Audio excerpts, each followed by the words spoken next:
Bonjour, seconde partie de notre vidéo sur le langage SQL d'interrogation.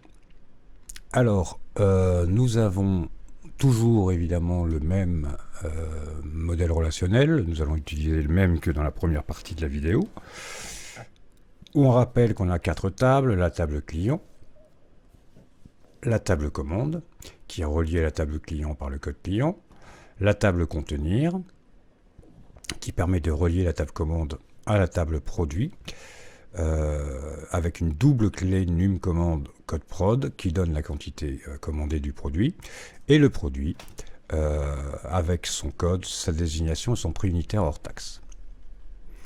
Alors, première chose que nous allons évoquer dans cette vidéo, c'est la possibilité de classer les résultats par ordre sur un champ donné.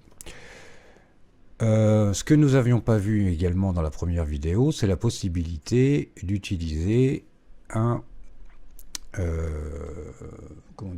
outil qui va nous permettre de descendre tous les champs d'une table.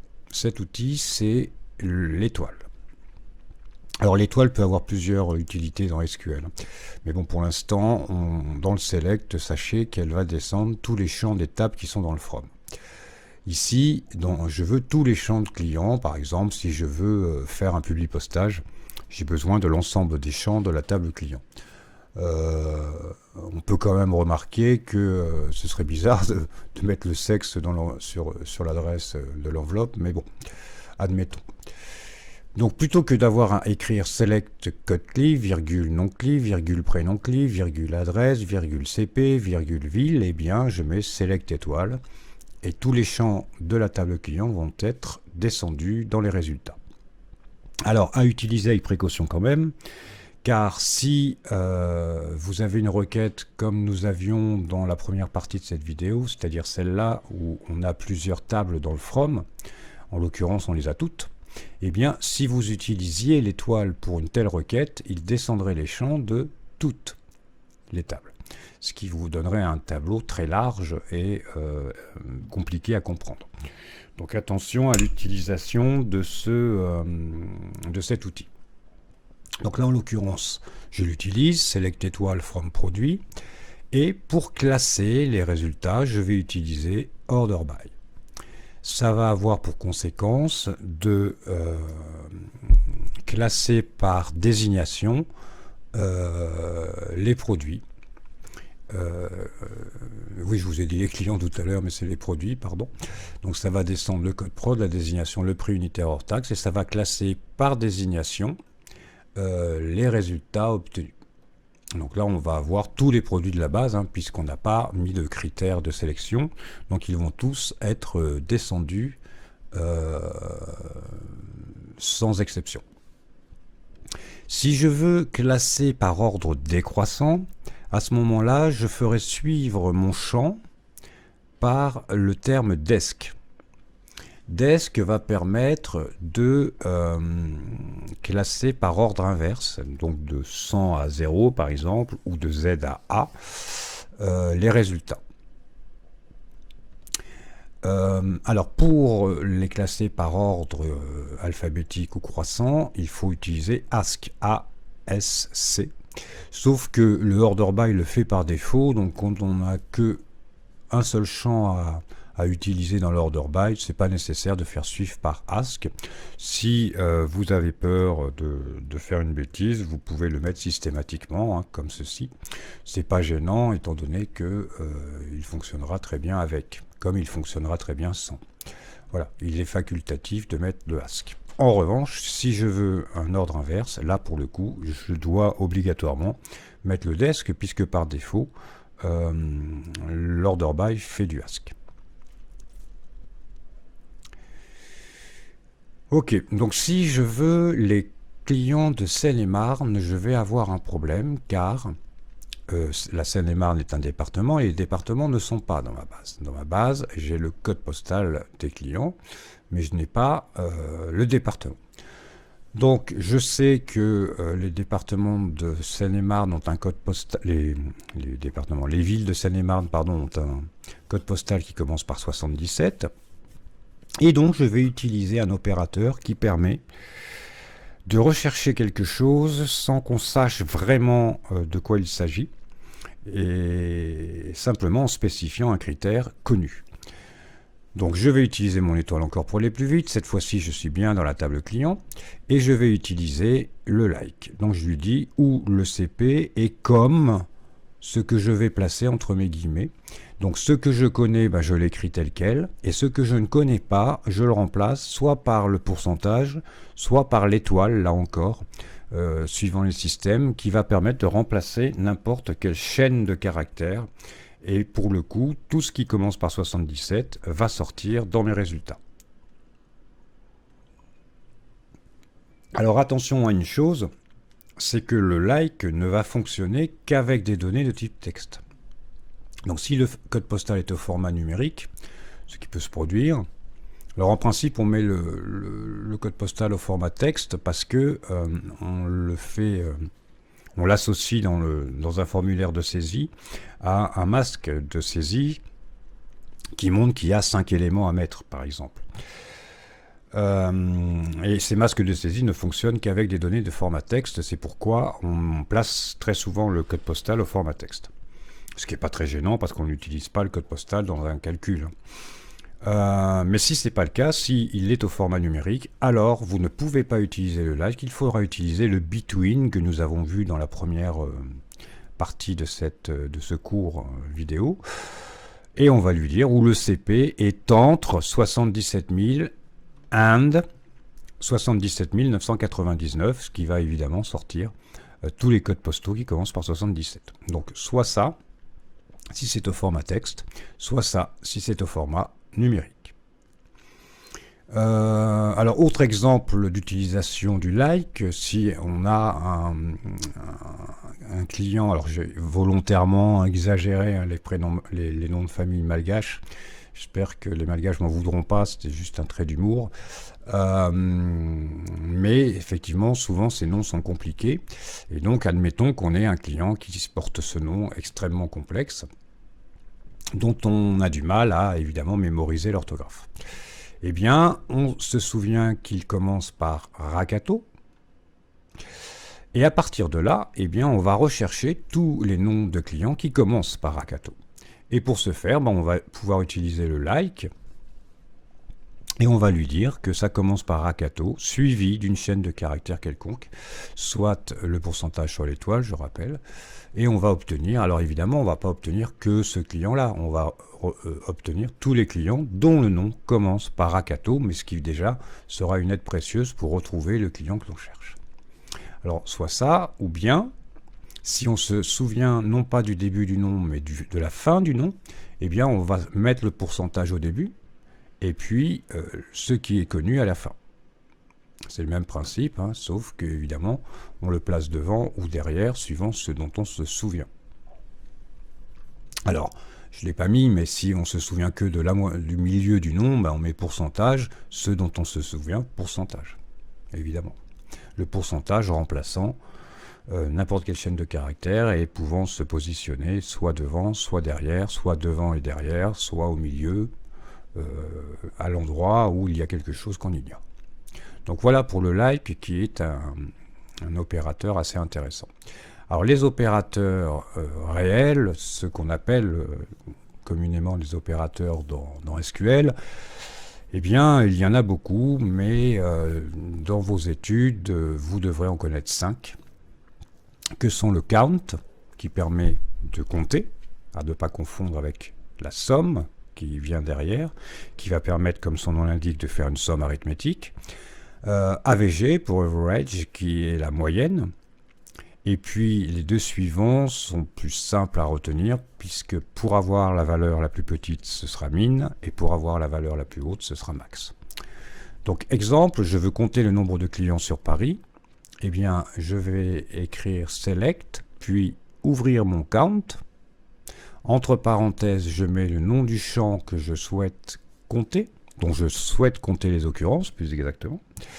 Et puis, je vais faire suivre systématiquement mon count par un as, qui va me permettre de laisser apparaître un titre à la colonne du résultat.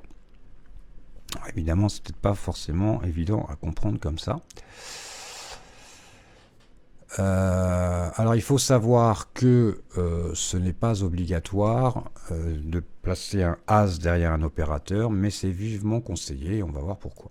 Alors là, je suis dans Excel par commodité, mais je rappelle que SQL ne fonctionne pas sur Excel, hein, mais sur Access.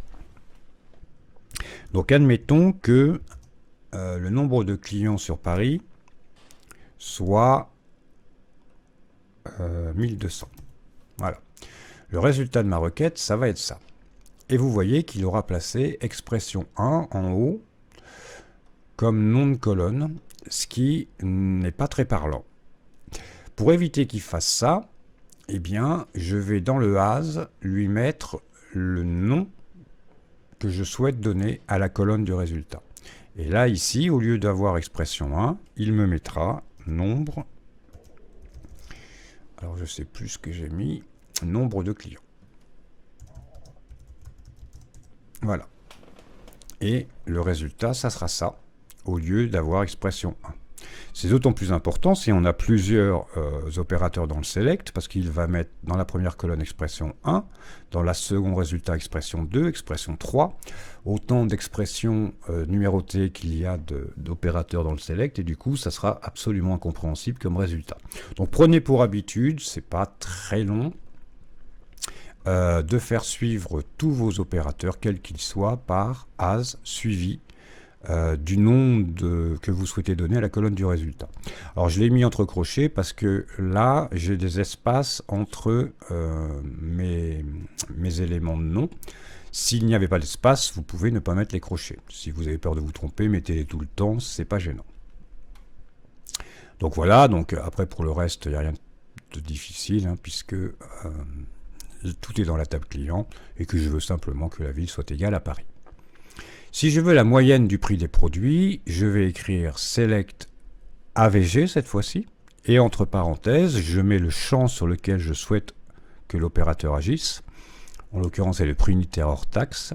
Je fais suivre par une colonne d'alias as, et je donne le nom que je veux que contienne la colonne du résultat. Donc là, je veux qu'elle s'appelle moyenne des prix. From produit, tout est dans la table produit, donc pas de difficulté particulière pour la suite. Le montant de la commande numéro 1234. Alors, ici, ça va être un peu plus complexe. Alors, je ne vous ai pas parlé du min, du max, ils s'utilisent de la même façon hein, que les autres, hein, identiques pour le somme. Hein, ils n'ont pas de différence d'utilisation, si ce n'est qu'ils ne produisent évidemment pas la même chose. Alors, pour calculer le montant d'une commande donnée, il va falloir opérer un calcul. Et évidemment que ça va être un petit peu plus complexe. Pourquoi? Première chose à faire, c'est de comprendre quelle est l'action que doit réaliser votre système. Et pour ça, eh bien, rien de mieux que d'aller voir ce qui se passe dans une vraie facture. Dans une vraie facture, j'ai le champ du produit avec son code, j'ai la désignation, j'ai le prix unitaire hors taxe, j'ai la quantité commandée par mon client, voilà, et puis j'ai le total. Voilà. Et puis je vais avoir des codes produits, bon, avec une désignation, peu importe, un prix unitaire hors taxe, une quantité. Et ici, le système devra faire le prix unitaire hors taxe multiplié par la quantité. Voilà. Sauf que des produits, je vais en avoir potentiellement plusieurs, avec des prix différents et des quantités différentes. Et à chaque fois, je devrais faire par produit le prix unitaire hors taxe multiplié par la quantité. Et bien à partir de là, je dois réfléchir à mon calcul. Et mon calcul, c'est ici, le total général, donc je pourrais avoir plein de produits, j'en mets que 2 pour aller plus vite. Et mon total général, ça va être quoi? Ben, ça va être une somme. Et je vais faire la somme de tout ça. Et bien en SQL, ça va être pareil. Je vais donc devoir faire la somme des prix unitaires hors taxe fois quantité. c'est ça que je dois réaliser. Et pour faire ça, eh bien, dans mon select, je vais écrire select somme, je vais prendre mon crayon, select somme des quantités fois prix unitaire hors taxe, et je vais mettre le résultat comme d'habitude dans une colonne d'alias, expliquant que ceci est le montant de la commande 1234. Pour réaliser ça, j'ai besoin de la table contenir et de la table produit. Pourquoi? Parce que dans produit, j'ai le prix unitaire hors taxe. Et dans contenir, j'ai la quantité. Donc du coup, j'ai besoin des deux tables. Donc pas de problème, je prends contenir et produit. Le lien porte sur code prod. Voilà. Effectivement, c'est le code prod qui réunit la table contenir et la table produit. Et je n'ai plus qu'à lui dire que le numéro de commande devra être le 1234. Pour l'opérateur min, eh bien, il fonctionne comme les autres. Hein. Je veux le plus petit prix de produit dans ma base produit. Eh bien, je vais faire select min, entre parenthèses le champ sur lequel je souhaite que l'opérateur fasse le travail, et je mets le résultat dans une colonne as, que je nomme comme je le souhaite ici, prix minimum. Et vous voyez que je n'ai pas mis les crochets parce que je n'ai pas d'espace entre les termes du nom de la colonne. Tout se trouve dans la table produit, donc pas de difficulté pour la fin. Alors si je veux maintenant utiliser un opérateur, mais concentrer ses comptes, ces sommes, ces moyennes, par quelque chose, eh bien, il va falloir que j'utilise un nouveau terme qui est le group by. Donc ici, je veux le nombre de commandes par client. Donc si je voulais le nombre de commandes total, je n'utiliserai pas de group by, puisque dans mon select, j'aurai uniquement select count numcom. Ici, comme je le veux par client, je dois ajouter dans mon select le code client. Donc mon opérateur n'est plus seul, comme précédemment, ici, je n'avais que l'opérateur dans le select. Alors que là, je n'ai pas que mon opérateur, j'ai également un champ, ou plusieurs champs qui apparaissent. Ici, j'en ai un, c'est code cli. Eh bien, la règle, c'est que à chaque fois que vous utilisez un opérateur, quel qu'il soit, et que cet opérateur n'est pas seul dans le select, eh bien, vous devez regrouper par ce quelque chose en plus. Donc ici, c'est code cli que j'ai en plus de l'opérateur dans mon select. Donc je regroupe à la fin, group by code cli. Si j'avais voulu ajouter le nom, si j'avais dans mon select code cli, virgule, non cli, virgule, count et la suite, eh bien j'aurais dû regrouper par le code cli, virgule, le non cli. Il faut que je regroupe par tout ce qui est en plus du ou des opérateurs dans le select. C'est une règle qu'il vous faudra retenir car elle est indispensable au bon fonctionnement des opérateurs si, encore une fois, ils ne sont pas isolés dans le select. Il peut également apparaître que vous ayez besoin de ne pas obtenir tous les résultats que va produire le count ou le sum ou l'AVG, etc. Du coup, il va falloir restreindre les résultats de l'opérateur. Et ça, vous ne pouvez pas le faire dans un where. C'est pas possible puisqu'il faut qu'il ait effectué le calcul pour que vous puissiez trier à l'intérieur des résultats. Donc c'est forcément une fois que le calcul a eu lieu. Donc du coup, ça ne peut se faire qu'une fois qu'on a regroupé par quelque chose. Donc ici, je veux les clients qui ont plus de 20 commandes en 2021. Donc je vais, comme je veux connaître les clients, hein, donc je vais évidemment les mettre, je veux le code cli, je veux le nom du client, et je vais compter le nombre de commandes. Alors vous pouvez ne pas faire apparaître ce nombre dans le select, hein, c'est pas nécessaire, mais ça paraît là pour le coup assez évident qu'on a besoin de connaître le nombre de commandes puisque c'est ce qu'on recherche. On cherche les clients qui ont plus de 20 commandes, donc le nombre de commandes de ces clients me paraît être un argument important à faire figurer dans les résultats. Donc du coup, je compte les numéros commandes.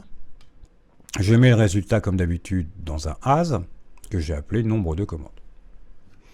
J'ai besoin des tables client commande, on l'a vu tout à l'heure, hein, puisque voilà, commande, c'est ça que je vais devoir compter, et ce que je cherche, c'est mon client. Donc du coup, j'ai besoin des deux tables. Je fais mon lien, qui porte sur le code CLI, nous l'avons déjà vu, et je lui dis que la date, ou plutôt que l'année de la date commande doit être égale à 21. J'ai utilisé l'opérateur hier. Dans mon select, j'ai bien mon count, mon opérateur, mais j'ai également code CLI, non CLI, donc je regroupe par code CLI, non CLI, comme vu précédemment. Et là, je vais faire apparaître un nouvel argument qui est having, qui va me permettre, lui, de restreindre les résultats d'un opérateur. Et je lui dis having count numcom, je répète l'opération qui est ici, supérieur à 20. Il faut savoir que j'aurais pu utiliser le nom d'alias, mais là mon nom d'alias il est long, hein, donc, mais j'aurais pu mettre having nombre de commandes supérieur à 20. Puisque à partir du moment où vous avez nommé une colonne, ben, vous pouvez utiliser le nom de cette colonne évidemment dans la suite de la requête.